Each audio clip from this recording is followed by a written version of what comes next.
Hey, what's up? Welcome back to sa ating channel. It's Mobs TV. Alright, so tayo nagbabalik-balik mga kababayan. At eto na nga, mga DDS nagbabakbakan ngayon mga kababayan. Nako po, mainit na mainit po, no? Ang banatan netong si Banat Bay at si Kiko Barsaga mga kababayan, no? Si Kong Miao mga kababayan. Okay, so yan ang ating alamin ngayon at pag-usapan. Pero syempre bago ang lahat, please don't forget to subscribe, like, share, at comment dyan sa comment section. At shoutouts tayo sa mga followers natin dyan, subscribers, at sa lahat ng mga supporters natin dyan. Okay, so eto mga babayan, ha. Makikita ninyo sa inyong monitor ngayon, sa inyong mga screen, ay si Banat Bay mga babayan. At binanatan po niya, no, itong si Kong Miao mga babayan. Actually, ito si Banat Bay, no, pinapanood ko rin to, no, at ang nakakatuwa sa kanya, no, kahit sino, kahit DDS pa yan, mga kababayan, bibirahin at bibirahin yan, di ba? Si Maharlika nga, binabanatan yan eh. Di ba? Kasi ang katuwiran niya, kung nasa tama, tama, pag mali, mali, which is yun din naman yung sinasabi natin, no, pag tama, tama, pag mali, mali. Di ba mga babayan, wala tayong pinapanigan kasi pinaglalaban nga natin kung ano yung tama eh. Pero ito siguro, no, gigil na gigil siya, no, dito sa nangyari noong nakaraang rally at kailan pa yan mga babayan? Nung 12 pa, 15 na ngayon, nagbabanatan pa rin itong dalawang to. Okay? So ito po, no, yung sabi dito ni Banat Bay, panoorin natin tong video na to mga kababayan. At sa isang balita na ating pag-uusapan, no, si Kong Barsaga po, no, ay kinasuhan daw ng mga taga Forbes Park mga kababayan. Okay, so dalawa yung pag-usapan natin ngayon. Okay, so panoorin muna natin itong video ni Banat Bay mga kababayan. No, na kung saan binira niya. Ito nga si Kiko Barsaga. No, si Kong Miao mga kababayan kasi matapos nga nung rally, no, halos hindi nga nagtagal. Diba mga kababayan, hindi nga ata tumagal ng 1 oras to, no, doon po sa rally nila sa Makati. Diba? Tapos pinapalabas nila na naisahan daw, no, si Remulla. Utot nyo, sino niloko nyo? Sa vlogger na yon, utot mo, sino niloko mo? Baka hindi niya alam yung gate ng Dasmariñas tsaka ng Forbes Park, magkaiba. Okay, so eto mga kababayan, panoorin muna natin yung Banat Bay. Na-realize ko, habang nanonood ako ng news, sa sinabi ni Kiko Barsaga, ano sabi niya? Ilang beses ko narinig sa kanya to and it reminded me. At kaya doon medyo pumutok yung ugat ko. Slight lang naman. Pumutok yung ugat ko na sinabi niya paulit-ulit na he is willing to die. He is willing to die for his country. So, nung nire-rewind ko na, sabi ko, willing to die, bakit ka umalis kagad for your safety? Kung that's the reason is for your safety, akala ko ba you're willing to die? And ladies and gentlemen, people of the House of the Philippines, especially the Banateros, watch yung Hong Kong Revolution na nangyari. Naalala niyo yung gulo-gulo sa Hong Kong noon? Ang nag-lead doon ay estudyante. Bata. Parang pareho ni Miao Miao, pero ito estudyante lang. Si Miao Miao congressman pero bata. All the persecutions nangyari doon sa bata na yun. As in nakulong, lahat. And he is also willing to die. But he is in the rally. Sir, sabi ni Banat Bay ng... He is in the rally mga babayan. No, sabi dito ni Banat Bay. Diba? At ang sinasabi niya dito, hindi man lang daw nagtagal, no?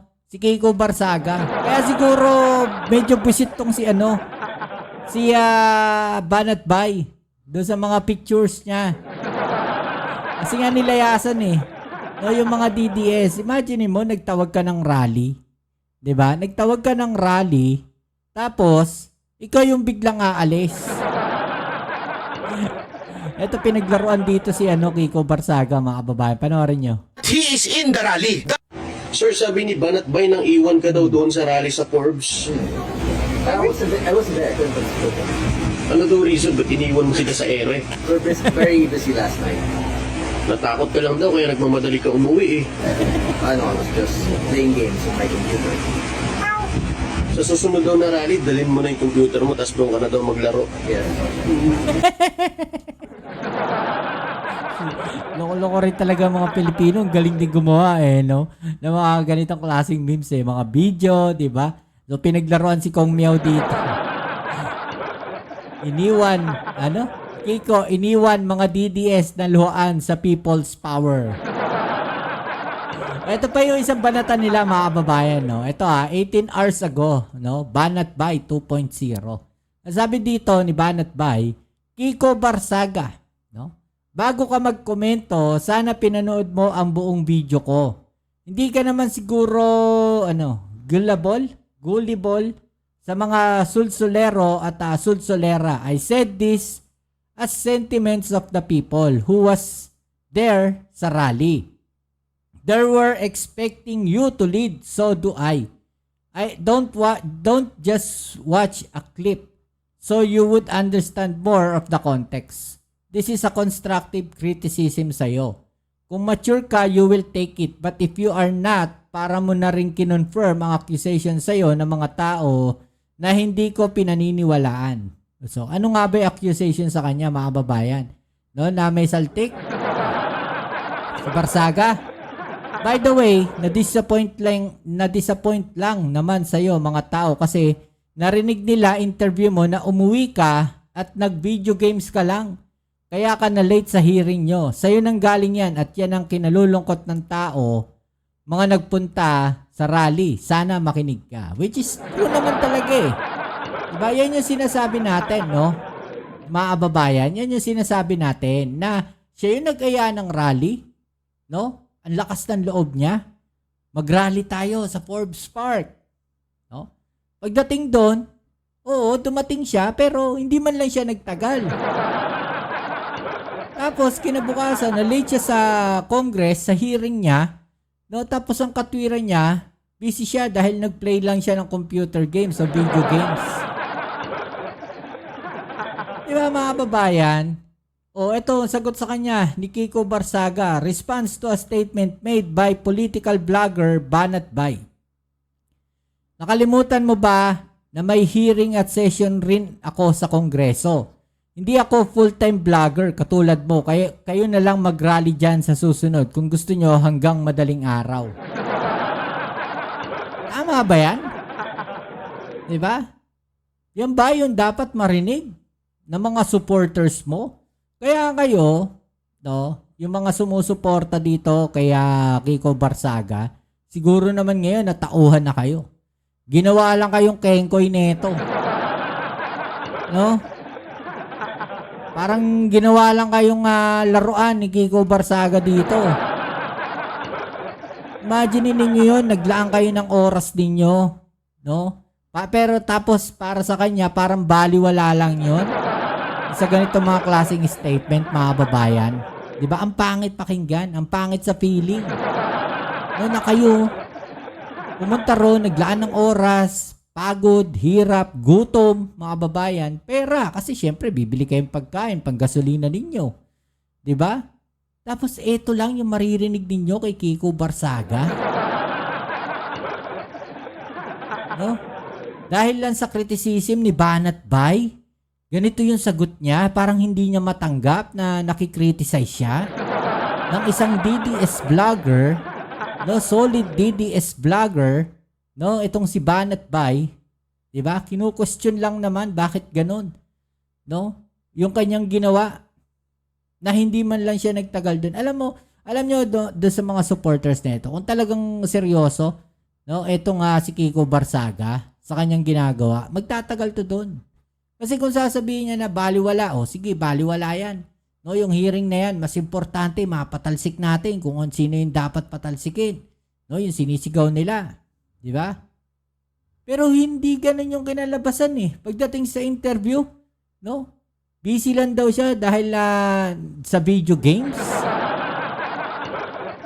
Sakay nakakita ng ganung klaseng tao. So, maniniwala pa ba kayo dyan pag magtawag ng people power yan? Ang rally ulit?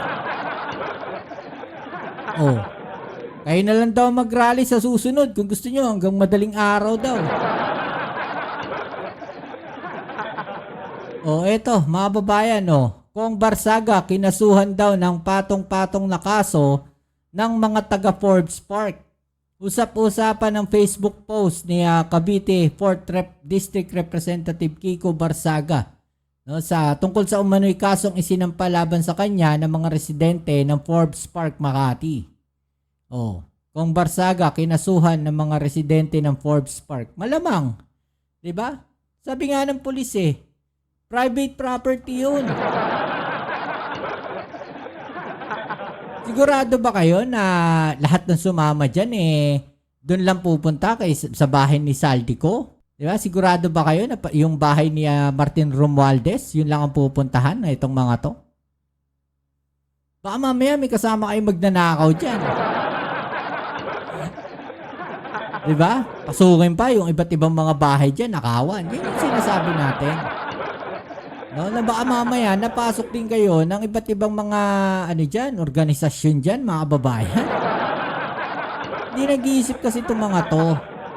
Di ba? Imagine ninyo, kung gawin yan doon sa subdivision ninyo, lusubing ka doon, papayag ka ba? Siyempre magagalit din yung mga nakatira doon sa subdivision na yon kung saan kayo nakatira. Diba? Buti nga, maximum tolerance pa yung ginawa sa inyo dyan Hindi kayo dinisperse, hindi kayo pinadisperse ng mga nakatira dyan. No? Kung mga high profile yung mga nandyan, mga businessman yung mga nandyan, mayayaman tao, may mga kaya. Diba? Gusto nila, pag uwi nila, tahimik lang. No? Kung ganyan, pupunta kayo dyan, hanggang madaling araw, nanggugulo kayo, nag-iingay kayo sa labas. No? Buti hindi kayo pinadisperse ng mga yan. Ganyan lang ang ginawa sa inyo. Maximum tolerance, hinarang lang kayo. Di ba? Pati panahon, hindi na kasama sa inyo.